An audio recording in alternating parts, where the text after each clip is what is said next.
Assalamualaikum warahmatullahi wabarakatuh.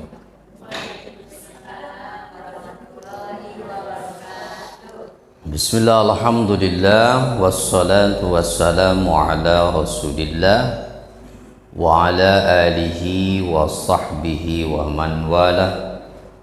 Subhanaka la ilma lana illa ma 'allamtana innaka antal alimul hakim. Wala hawla wala quwwata illa billahil aliyyil azim. Allahumma aftah lana hikmataka wanshur alaina rahmatak min khazaini rahmatika ya arhamar rahimin. Alhamdulillah, puji syukur senantiasa kita panjatkan kehadirat Allah Subhanahu wa Ta'ala. Di pagi hari ini kita masih diberi kesehatan sehingga bisa melangkahkan kaki menghadiri acara rutin kita, pengajian bulanan, ya, pengajian gabungan dari beberapa majelis taklim, ya.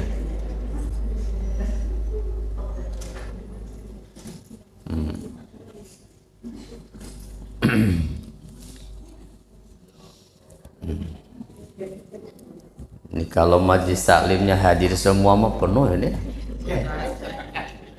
Cuman hadirnya banyak yang di luar ini, ya.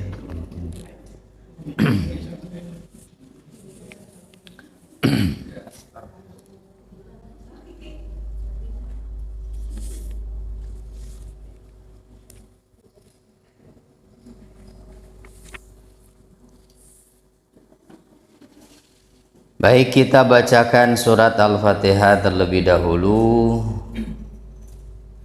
Kita khususkan untuk penyusun dari kitab yang menjadi referensi pelajaran kita, kitab Tawdihul Ahkam, yang merupakan kitab syarah dari Bulughul Maram yang disusun oleh Syekh Abdullah bin Abdurrahman Al-Bassam.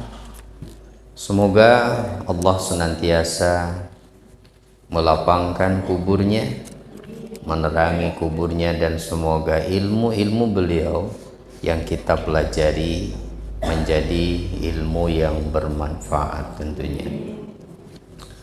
Ala hazihi niyyah wa kulli niyyatin salihah. Al-Fatihah. A'udzu billahi minasy syaithanir rajim. Bismillahirrahmanirrahim. Alhamdulillahi rabbil alamin.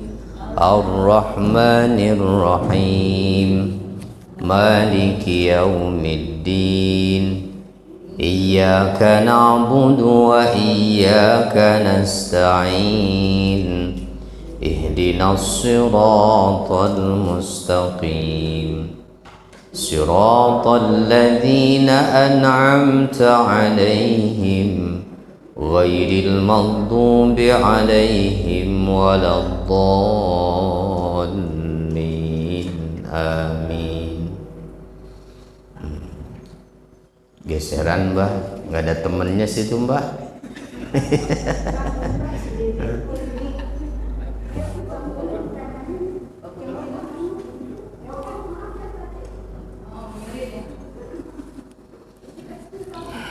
Kita ulang lagi satu hadis terakhir.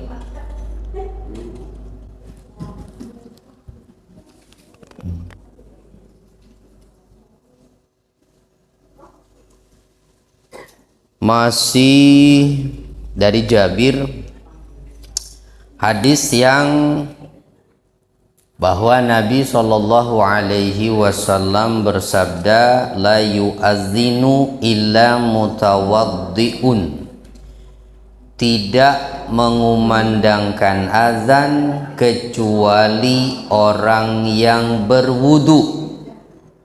Nah, dari situ tuh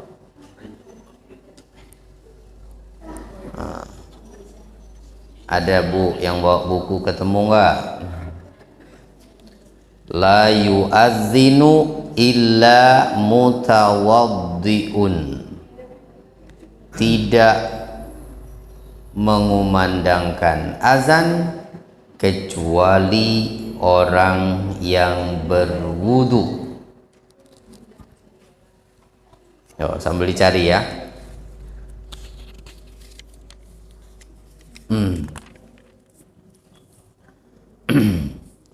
Zahir hadis ini menunjukkan disyaratkannya bersuci untuk mengumandangkan azan.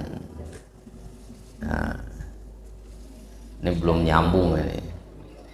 Ya, Bu, belum pewek duduknya ya, ditanyanya belum nyambung ini.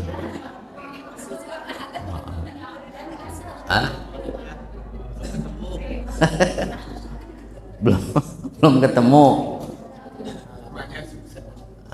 Nggak ditandain sih, ditandain dong pas ngajinya. La yu'adzinu illa mutawaddi'un, begitu bunyi hadisnya. Tidak mengumandangkan azan kecuali orang yang berwudu. Aduh, udah ketemu tuh ya. Nah, hadis itu tuh pertama secara zahir menunjukkan disyaratkannya bersuci bagi orang yang mau mengumandangkan.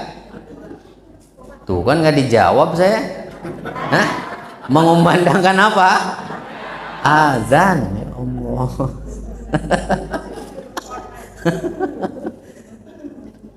Udah Pak Bek belum duduknya udah?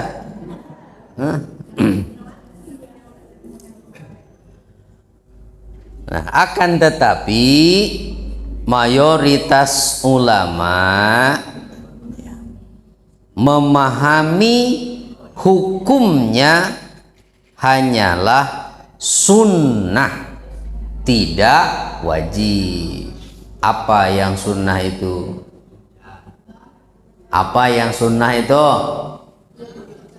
Oh, belum nyambung juga. Apa? Berwudu ketika hendak azan.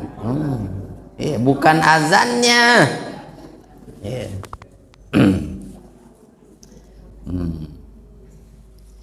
Jadi sunnah hukumnya berwudu terlebih dahulu sebelum mengumandangkan azan.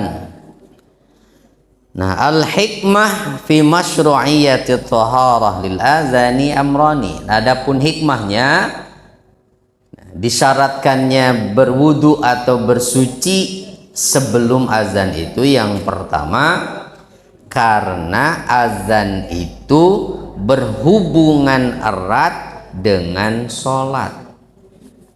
Ya, pertama itu alasannya bahwa azan itu berhubungan erat dengan sholat. Nah, ini diperkuat pula dengan redaksi hadis secara sempurnanya bahwa Nabi Shallallahu Alaihi Wasallam itu dalam riwayat yang lain beliau mengatakan innal azana muttasilun bis shalah.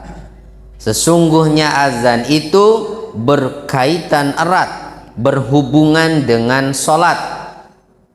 Fala yu'adzinu ahadukum illa wa huwa tahirun.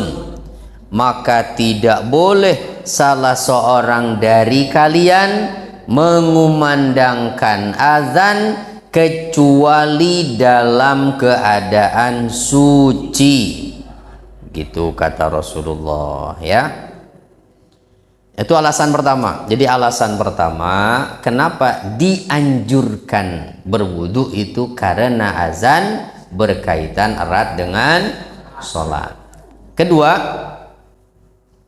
alasan yang kedua, bahwa azan itu adalah ibadah.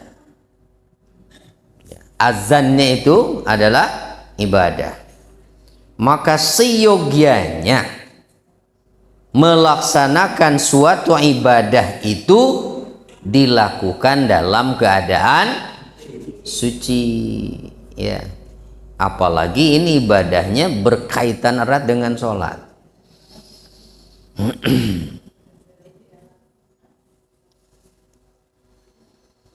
Nah, jika azan saja, nah yang ketiga kesimpulannya ya, jika itu tadi alasannya cuma dua udah, ya, alasan kenapa disunnahkan orang yang mau azan itu berwudu dulu. Yang pertama karena azan berkaitan erat dengan sholat. Yang kedua karena azan itu sendiri adalah ibadah. Itu intinya ya, alasannya ada dua. Alasannya ada dua, bahwa karena azan terkait erat dengan sholat, dan alasan kedua karena azan adalah ibadah dan sangat dianjurkan mengerjakan ibadah apapun itu dalam keadaan suci, ya, gitu kan, bukan hanya sholat saja gitu. Ngaji ibadah bukan? Ibadah. Wudhu dulu nggak tadi? Oh, lupa. Iya, iya. Jangan lupa duhanya sekalian ya. Oh, tergiliran ngaji nggak duha.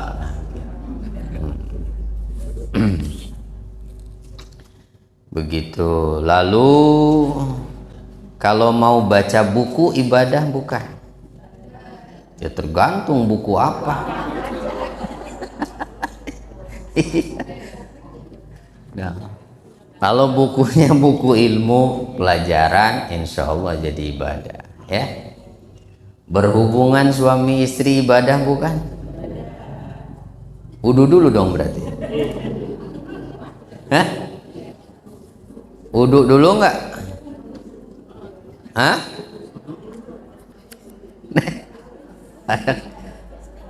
Pada ketawa. Iya, ya berhubungan suami istri ibadah kan? Wudu dulu nggak? Udah nggak sempet. Hah? Apa udah lupa nih? Hah? Ya sama, dianjurkan wudu dulu, ya. Ya kan nggak ada gunanya katanya kan nanti. Hah? Bersentuhan suami istri batal lagi dong, ya.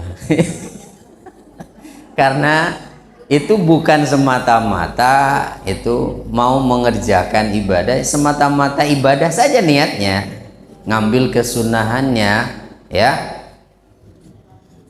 Nah, kemudian catatan yang ketiga dari hadis tadi, jika adzan saja dianjurkan punya wudhu atau dalam keadaan suci, maka mengumandangkan iqamah lebih dianjurkan lagi, ya.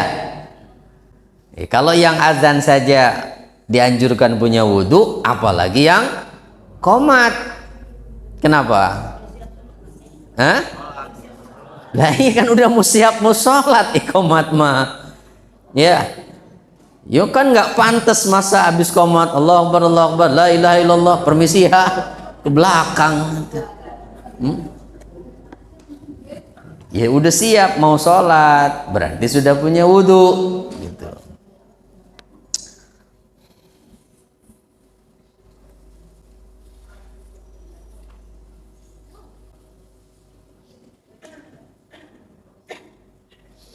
Hadis yang berikutnya kita lanjutkan, masih dari Jabir. An Ziyad bin Haris, dari Ziyad bin Haris radhiyallahu anhu qala, ia berkata, qala Rasulullah sallallahu alaihi wasallam, wa man adzana fahuwa yuqimu, siapa yang mengumandangkan azan maka dialah yang mengumandangkan iqamah. Dan hadis ini dinilai dhaif oleh ulama ahli hadis. Nah, dari hadis ini pertama,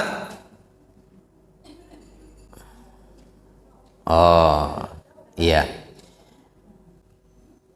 5 perawi hadis meriwayatkan dari Ziyad bin Haris As-Sudai bahwa Rasulullah mengatakan kepada akhu Suda, namanya, ya akhu Suda azin fa'azantu fa'arada Bilalun an yuqima. Jadi yang saat itu mengumandangkan itu namanya akhu Suda. Lalu aku pun azan, kata akhu Suda itu. Begitu mau iqamat, Bilal berdiri. Ya, Bilal mau qomat. Kata Nabi, yuqimu akhu Suda fa inna man azzana fahuwa yuqimu. Nah, gitu lengkapnya itu hadisnya itu.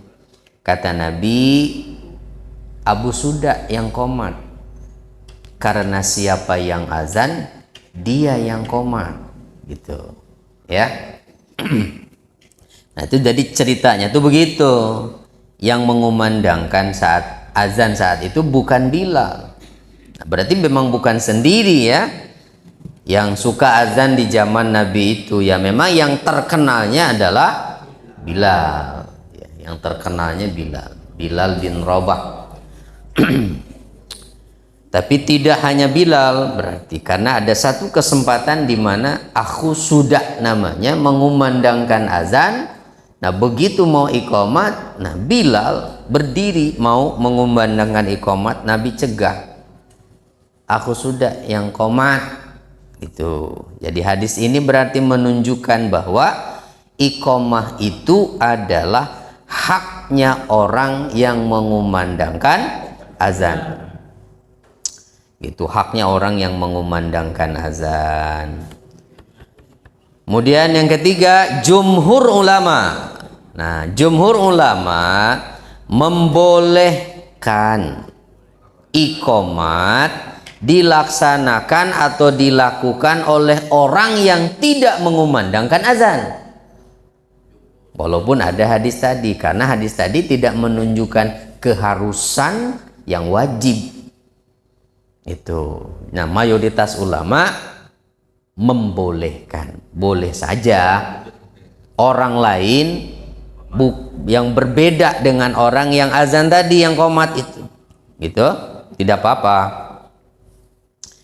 Li adami nuhudid dalili 'alal man'i, alasannya adalah karena tidak ada dalil yang melarang, tidak ada dalil yang melarang itu, gitu. Jadi sama seperti kalau suka ada yang tanya, boleh nggak baca Quran di kuburan? Suka ada yang begitu tanya. Boleh tidak baca Quran di kuburan? Kira-kira apa? Ya, sekarang baca Qurannya sendiri hukumnya. Hah? Diperintahkan tidak? Kita baca Quran? Ya, diperintahkan. Ada ketentuan tidak? Tempat dan waktunya? Ada ketentuan tidak untuk kapan dan di mana baca Quran? Ya? Tidak ada.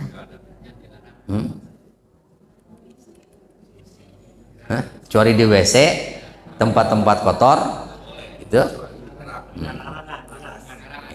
yang ada larangannya. Nah, di kubur ada nggak larangannya?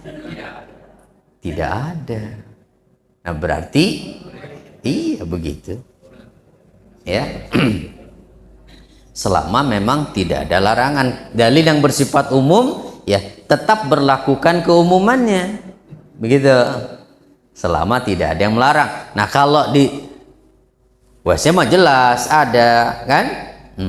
Larangan berzikir juga, apalagi baca Quran. Ya, di tempat-tempat kotor begitu. Jadi tidak usah diributkan berarti, karena hukumnya boleh, walaupun bukan lalu dianjurkan, tapi boleh. Itu bahkan kalau kita lihat sahabat pun juga ada yang bahkan mewasiatkan bahwa kalau saya meninggal nanti bacakan Al-Quran begitu.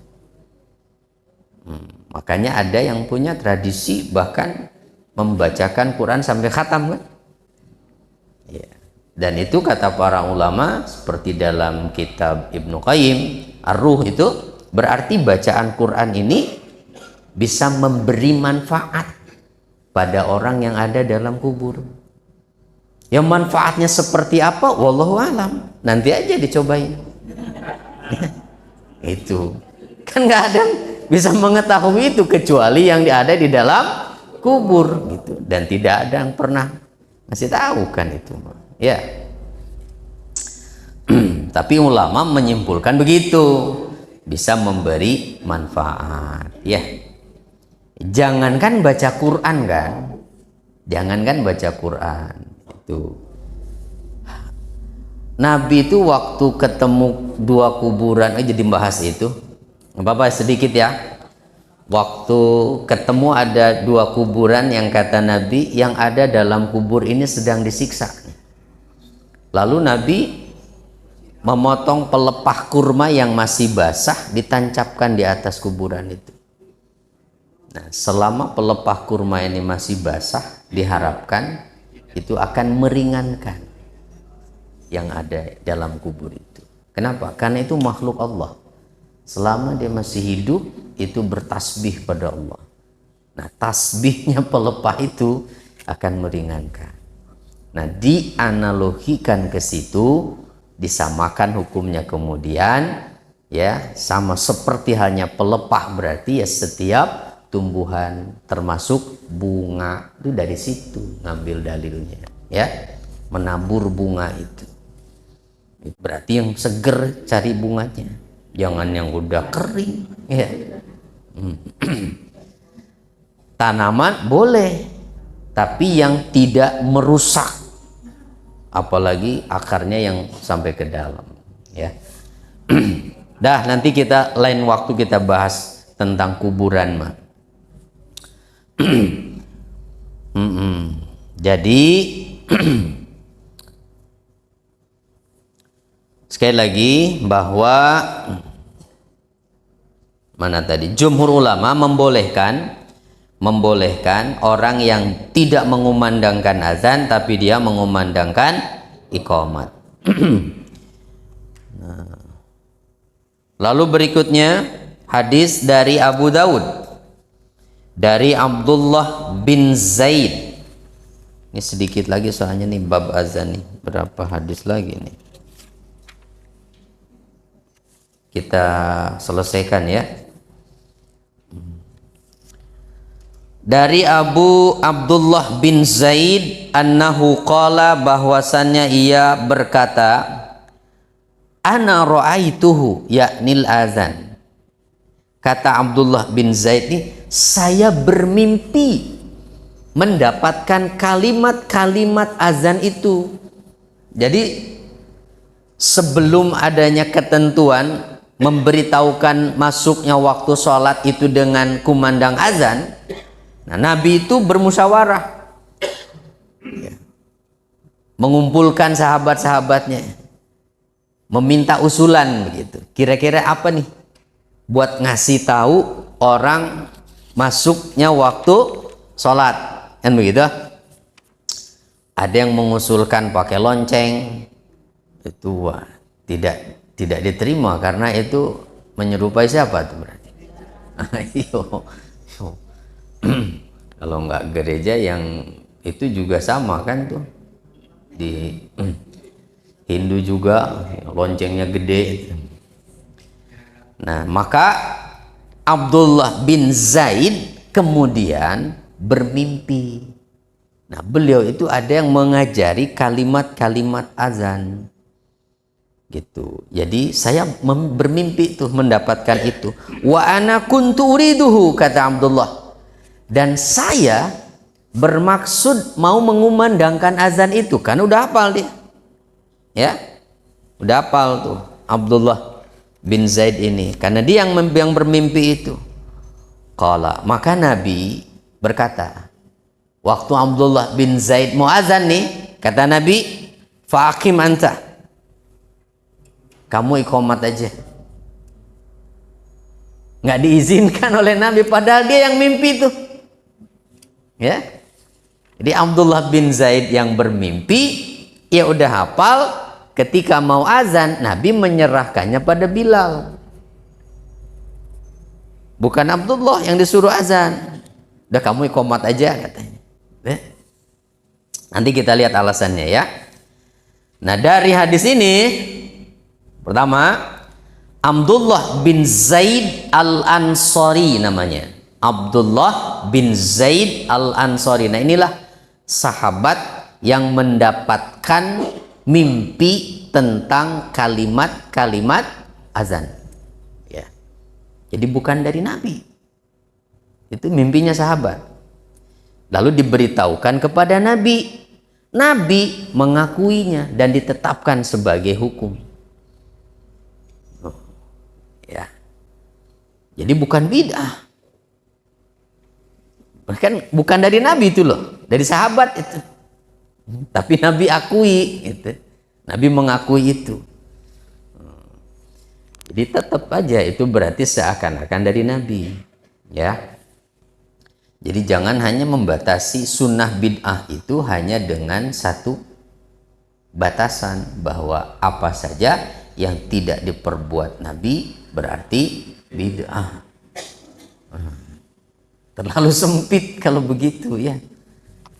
Karena banyak hal yang juga tidak dilakukan Nabi tapi menjadi ajaran agama.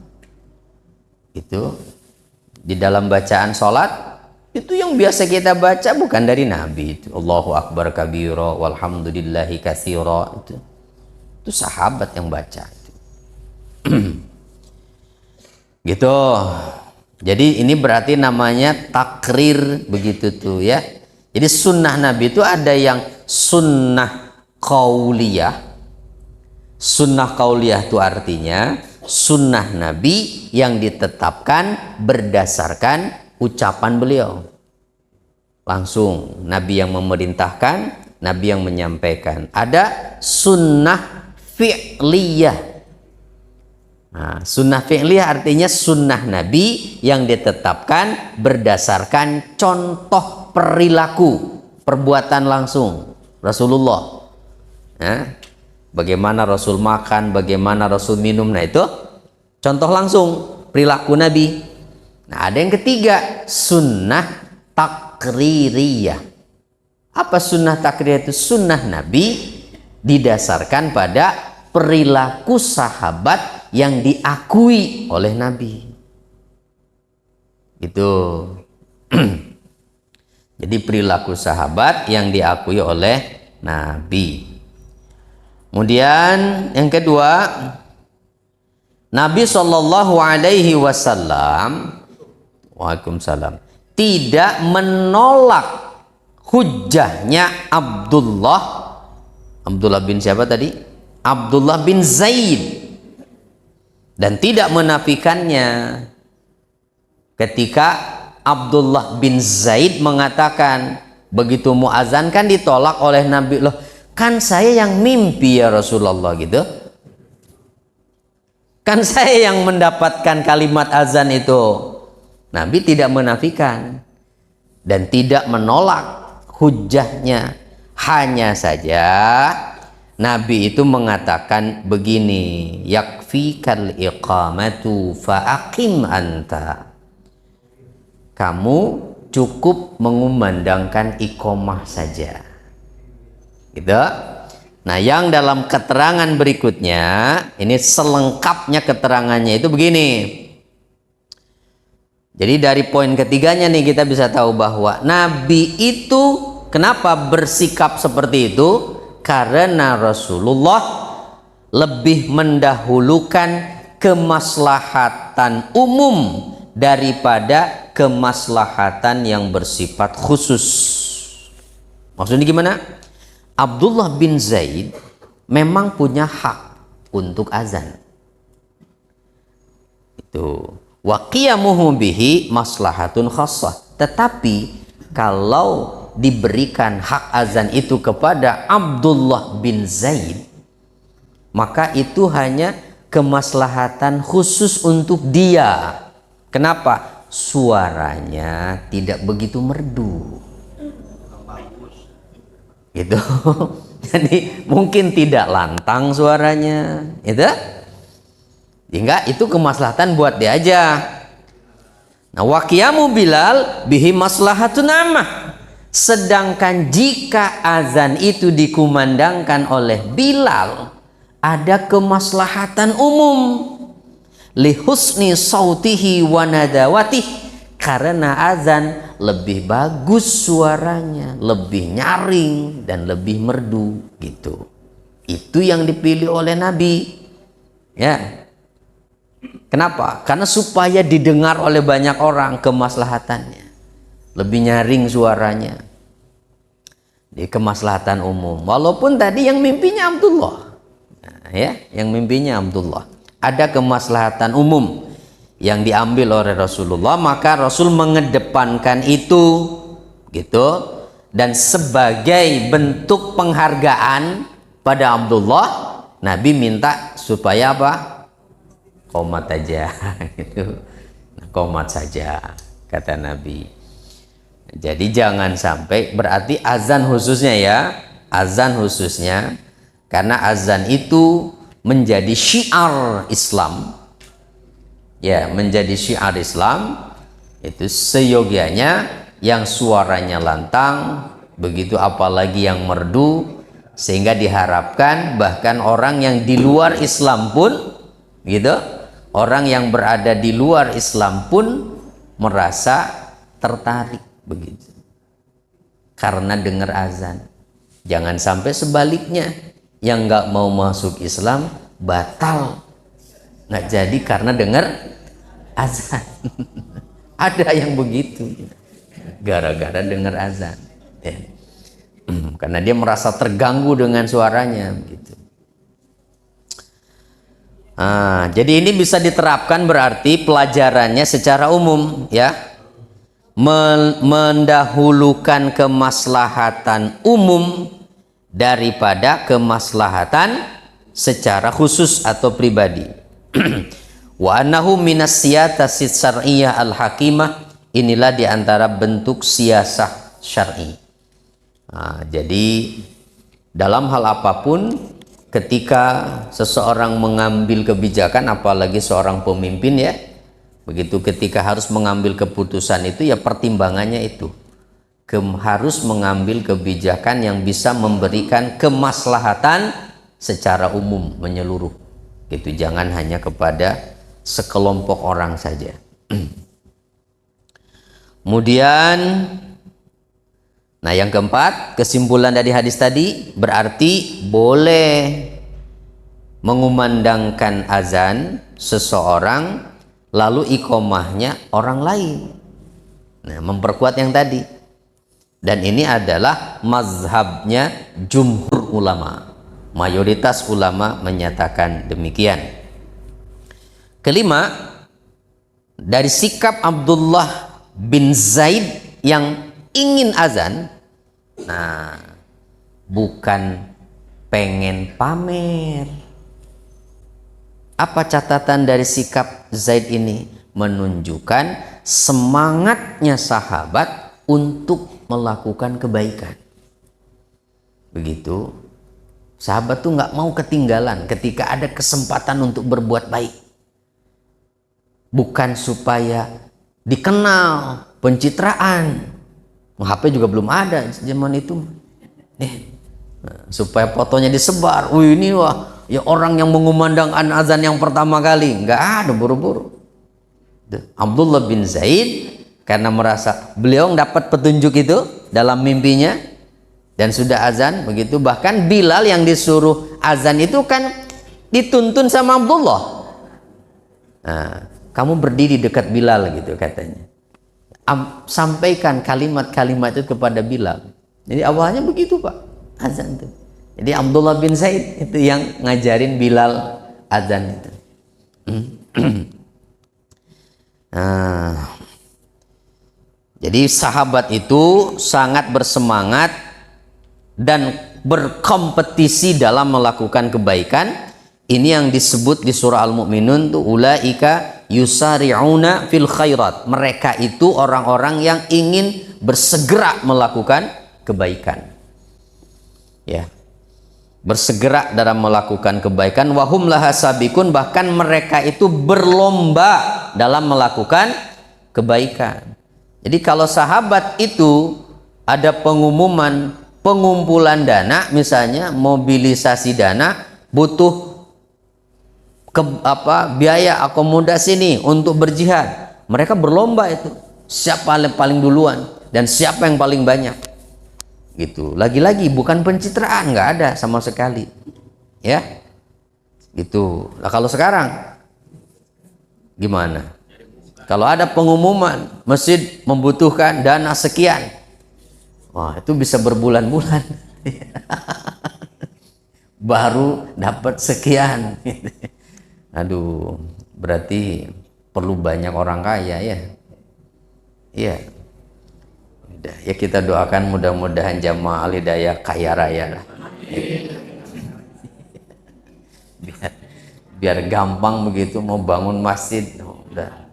Nih saya yang nanggung nih lantai atas. Sendirian gitu. Keren loh, Pak.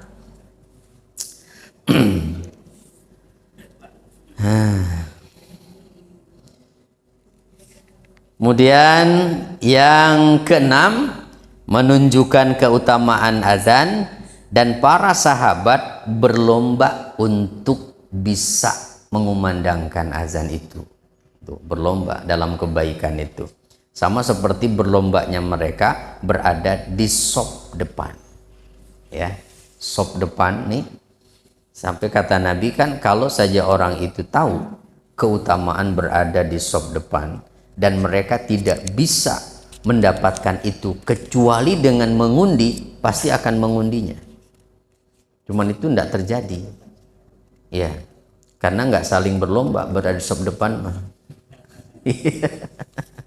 Itu, yang tidak saling berlomba itu. Nah, padahal luar biasa keutamaannya itu. Sama seperti juga keutamaan berjamaah Isya dan subuh kan kata Rasulullah itu. Seandainya orang itu tahu keutamaan sholat berjamaah Isya dan subuh, pasti mereka akan mendatangi tempat sholat itu walaupun merangkak. Karena sakit misalnya, susah jalannya, tapi karena ingin mengejar keutamaan itu, merangkak pun tidak apa-apa. Nah begitu. Nah, kemudian yang ketujuhnya, tetap menjaga kemaslahatan yang sifatnya pribadi jika itu tidak merusak kemaslahatan umum. Tuh kesimpulannya dari hadis tadi itu. Karena Nabi tetap memberi kesempatan Abdullah bin Zaid dengan qomat, ya, mengumandangkan iqamah.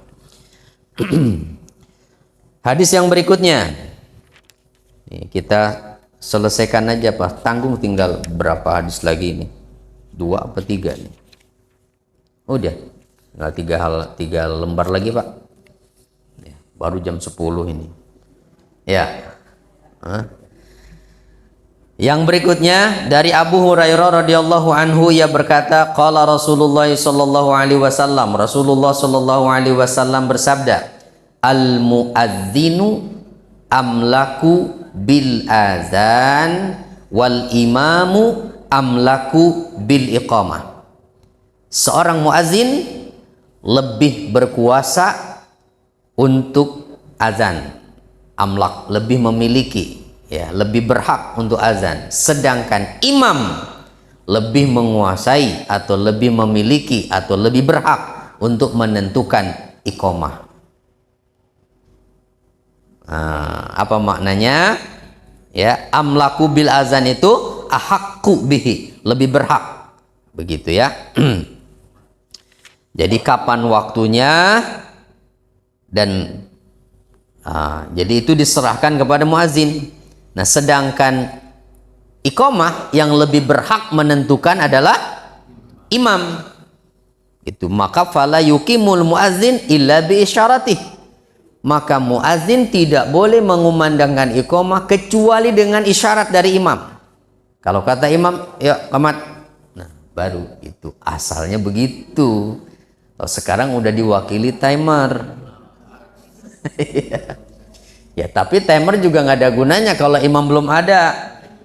Malah bikin bingung kan gitu. Waktu udah habis, imam nggak ada nih. Nah, jadi harus ada yang siap berarti, jadi cadangan ya, cadangan imam tuh.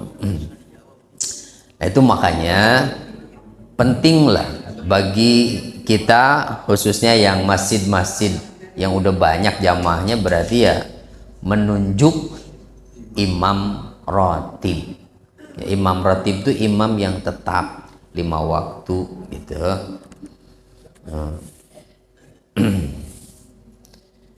Ada lagi banyak anak-anak apa tuh PTIQ gitu. Jangan yang udah keluarga, biayanya terlalu gede kan udah keluarga gitu. Jadi yang masih kuliah masih banyak Pak, tapi jangan itu dites dulu bacaannya, dimanfaatkanlah mereka ya, insyaallah, supaya yang sholat itu tenang kan. Kalau imamnya bacaannya bagus mah itu nggak was-was, itu nih imamnya bener gak sih, imamnya bener gak sih? Nah, kalau memang imamnya bacaannya fasih gitu. Nah, jadi imam itu menentukan untuk apa tadi? Iqamah. Jadi al-muazzin mauqulun ilaihi taharri dukhulil waqt. Seorang muazzin ini dibebankan kepadanya berarti untuk menentukan masuknya waktu sholat. Maka dia diberi amanah untuk itu. Muraqabatuhu. Seorang muazzin harus hafal jadwal sholat nih. Begitu ya. Berarti nggak boleh bebas keluyuran berarti ya. Kalau yang memang ditugaskan khusus untuk muazin begitu, ya lebih kita kan bebas siapa aja yang boleh azan kan. Kalau ada yang khusus begitu, memang tugasnya azan, wah ini nggak boleh kemana-mana kalau sudah mendekati waktu sholat.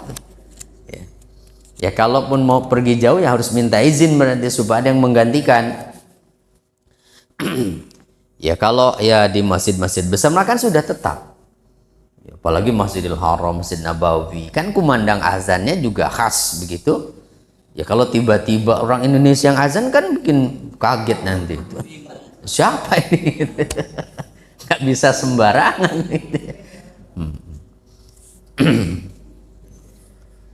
Nah, kemudian adapun iqamah fa amruha raji ilal imam.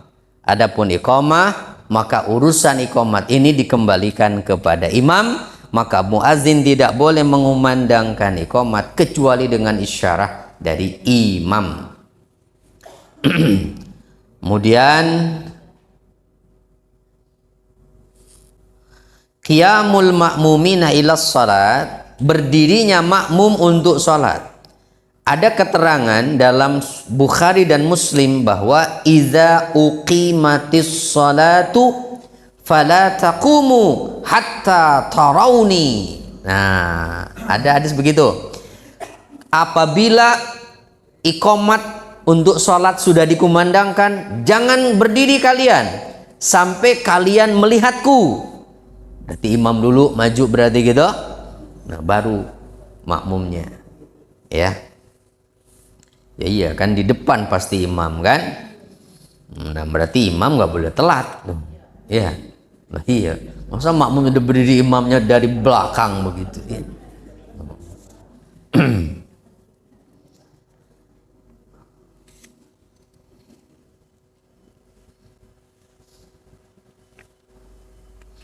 Nah, adapun bersiapnya orang yang qomat, nah kalau dalam hadisnya bahwa Bilal itu katanya kana la yuqimu hatta yakhruja Rasulullah. Bilal itu tidak mengumandangkan iqamah sampai Rasulullah keluar dari kamarnya.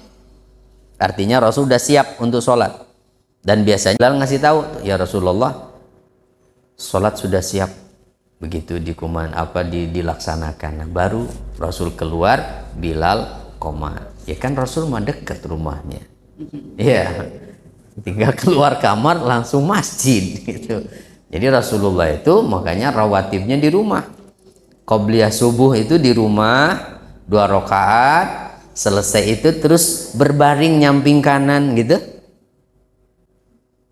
Rasulullah sambil baca apa bacanya? Allahumma robba Jibril wa Mikail wa Israfil wa robba Muhammadin sallallahu alaihi wasallam a'udzubika minan nar. Hafal enggak? Nah, itu. Ya, itu sambil berbaring gitu seperti posisi mayit. Ya, karena Rasul mengerjakan qobliyahnya di rumah. Ya, di rumah. Kalau di masjid nggak boleh. Kalau di masjid mah jangan tiduran. Ya, habis qobliyah pada tiduran. Ya, mengganggu nanti. Mengganggu yang baru datang. Ya. Itu. Jadi kalau di rumah boleh, ya, tapi jangan di atas kasur. Ya, nanti nunggu qomat dulu ah. Bablas dong. Ya, di tempat sholat di situ, ya. Tapi kalau di kampung masih suka ada yang mempraktekkan begitu, Pak. Habis qobliyah tuh apa? Baringan gitu. Nah, jadi padahal itu yang disunahkan tuh kalau di rumah sebetulnya, ya. Kalau di rumah. Ya kalau bapak mah nggak keburu Pak, kalau mau begitu mah nunggu qomat dulu, ya. Bagi rumahnya jauh. Nah boleh yang tadi tuh kalau mau diamalkan mah doanya ya. Allahumma robba Jibril wa Mikail wa Israfil wa robba Muhammadin sallallahu alaihi wasallam a'udzubika minan nar. Itu kayaknya ada di pembahasan sifat sholat dulu ya. Ya nanti ada kok, insya Allah akan kebahas juga itu. Cuman nggak tahu kapan itu. Itu udah masuk bab sholat nanti ya. Nah, lalu yang berikutnya, nah ini Bu, 2 hadis lagi nih, ya, 2 hadis lagi, hadis yang ke 160, ini penting, perhatikan.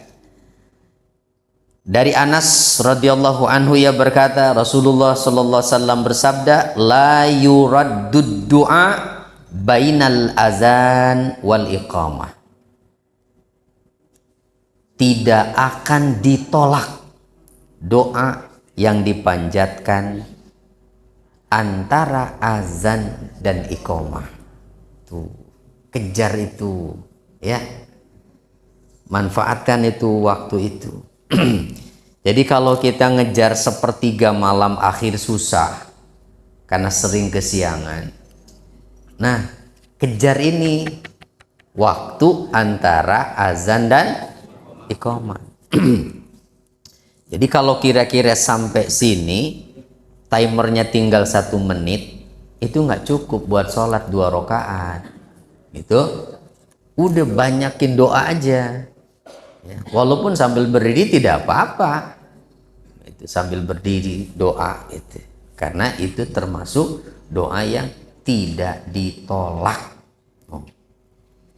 mintanya apa? Bebas namanya berdoa. Ya, mau minta apa saja. Ya, kemaslahatan intinya mah ya, mau urusan dunia ataupun akhirat.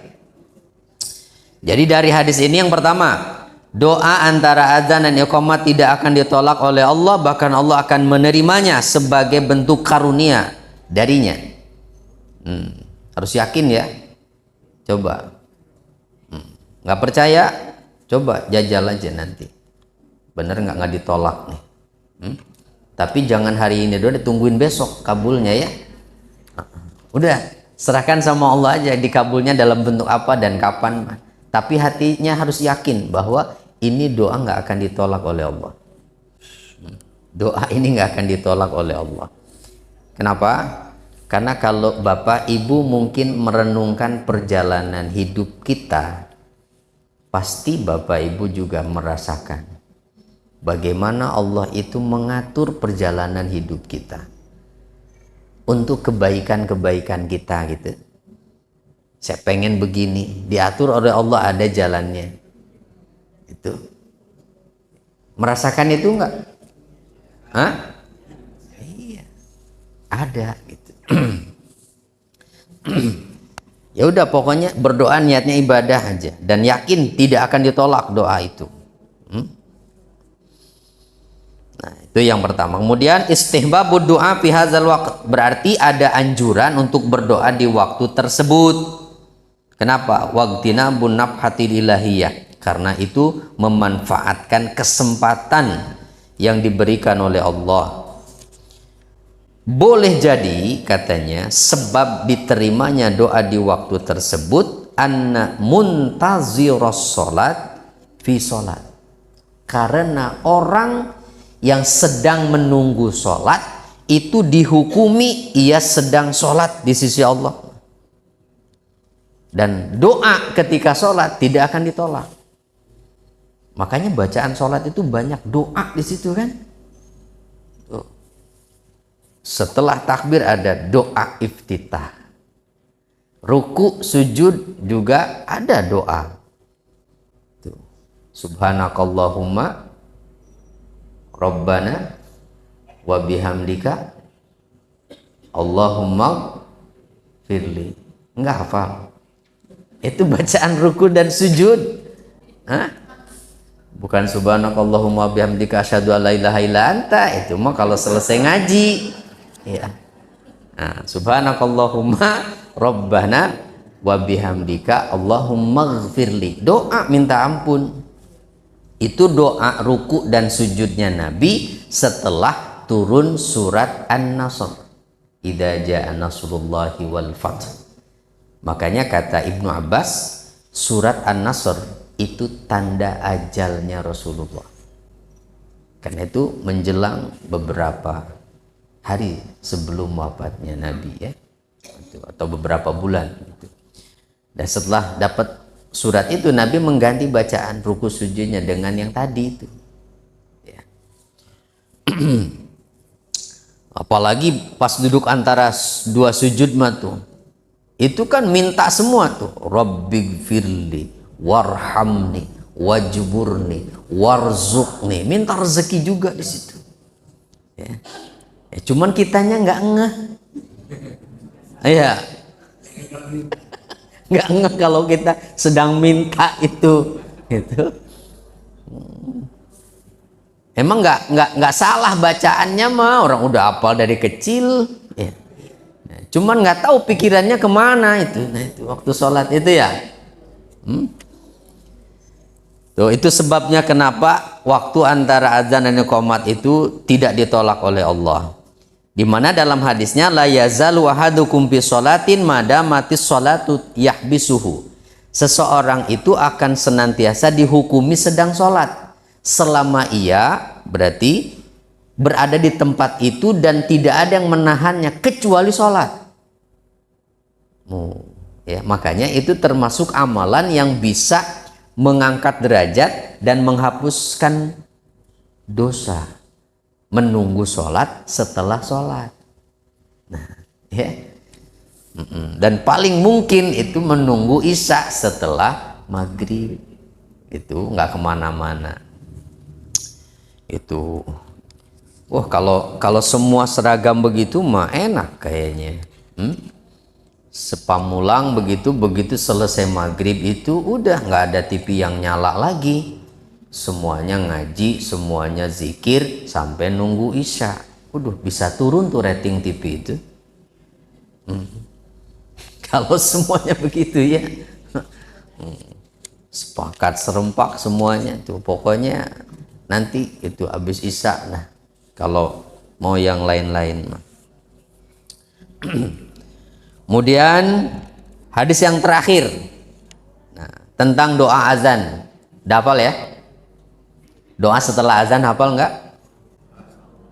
Nah, hadisnya begini Bu, dari Jabir radhiyallahu anhu anna Rasulullah sallam, bahwa Rasulullah sallallahu alaihi wasallam bersabda, man qala, siapapun yang mengucapkan hina yasma'un nida, ketika ia mendengar seruan azan, selesai azan dia baca Allahumma rabba hazihi da'wati tammah wassalatil qa'imah ati muhammadanil wasilata wal fadilah wa ba'athu maqamam mahmudanil ladzi wa'adta. Sampai situ kalau dalam hadisnya. Nah kita suka ditambah dengan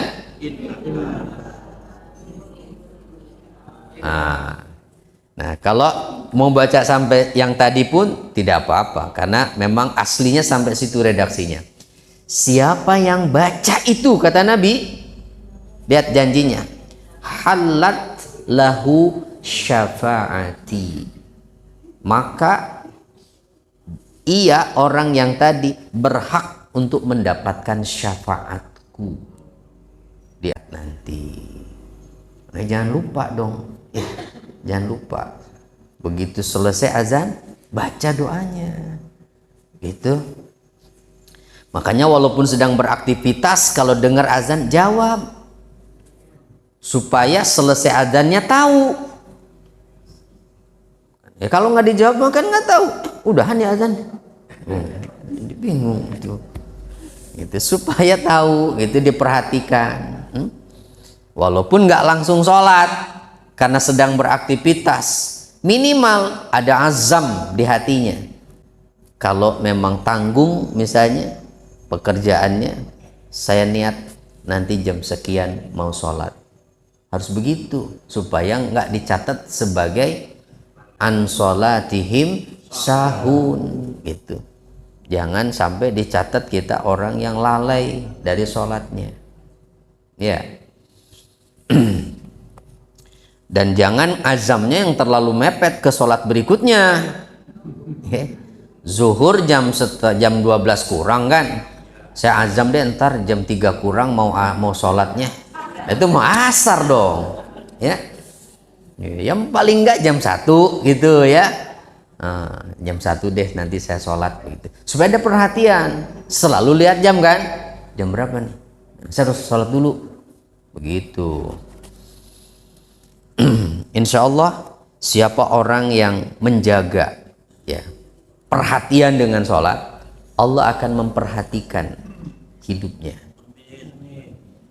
Ada 9 kan yang pernah saya sampaikan tuh, ada di Nasihatul Ibad itu, ada 9 keutamaan orang yang menjaga sholat.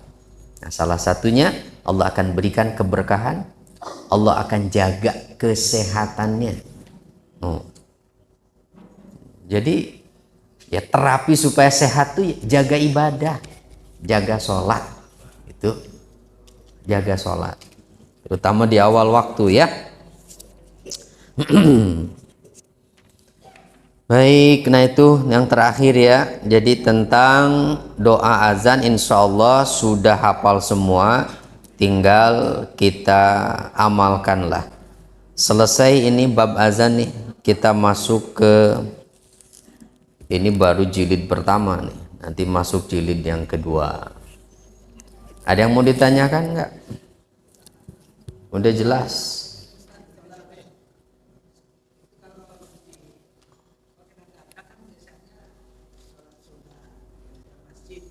Mm-mm.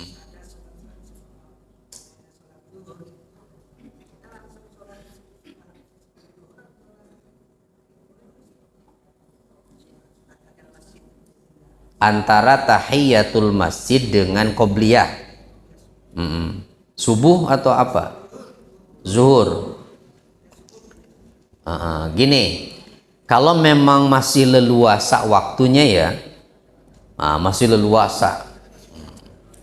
Apalagi di sini lumayan lama nih nunggunya, ya, 10 menit, lumayan. Nah kalau kira-kira, wah, mau ngambil zuhurnya, qobliyahnya yang 4 juga, misalnya keburu nih, mau tahiyatul masjid dulu deh, pas baru masuk, silahkan. Ya kalau kekejar itu. Tapi kalau tidak, hanya tersisa 2 menit, itu kan paling 2 rakaat, ya, paling 2 rakaat. Apa jadi niatnya nih? Tahiyatul masjid apa qobliyah? Nah, qobliyah aja. Insya Allah sambil sekalian itu diniatkan di hati, sekalian tahiyatul masjid, dapat pahalanya. Ya, dapat pahalanya. Karena hakikatnya tahiyatul masjid itu kan mengerjakan sholat pada saat pertama kali masuk masjid, begitu. Ya, sama seperti memilih antara selesai wudhu nih, sholat sunnah wudhu dulu apa tahiyatul masjid nih. Jadi salah satunya aja, gitu. Salah satunya aja. Gitu. Nah, insya Allah pahalanya dapat dua-duanya. Gitu. Pahalanya dapat dua-duanya. Tapi kalau masih longgar waktu mau ya kerjakan semua, insya Allah ya lebih bagus lagi. Gitu Pak. Alhamdulillah cukup ya. Insya Allah nanti kita lanjutkan, atau bab apa nih yang berikutnya setelah azan nih? Bab apa Bu yang berikutnya? Hah? Syarat-syarat sholat. Jadi masih kaitannya dengan sholat ya. Insya Allah mudah-mudahan masih dikasih kesehatan kita semuanya ya. Kita bacakan Fatihah dulu sekali lagi sebelum kita doa.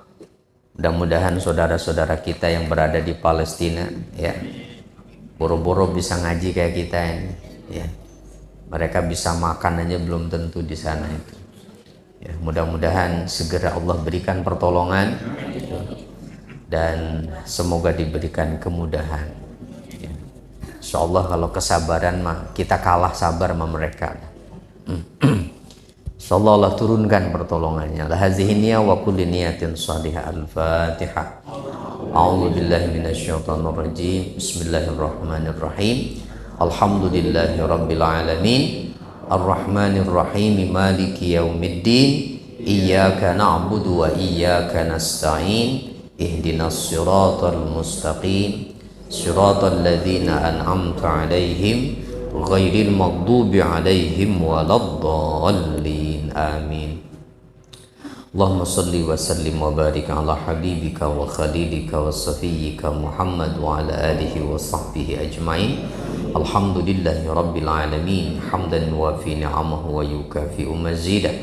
Ya Rabbana lakal hamdu kama yanbaghi li jalali wajhik wa 'azimi sultanik. Allahumma anfa'na bima 'allamtana wa 'allimna ma yanfa'una wa zidna ilma. Rabbana atina fid dunya hasanah wa fil akhirati hasanatan wa qina adzabannar. Walhamdulillahi rabbil alamin. Subhanakallahumma wa bihamdika asyhadu an la ilaha illa anta astaghfiruka wa atubu ilaik. Assalamualaikum warahmatullahi wabarakatuh.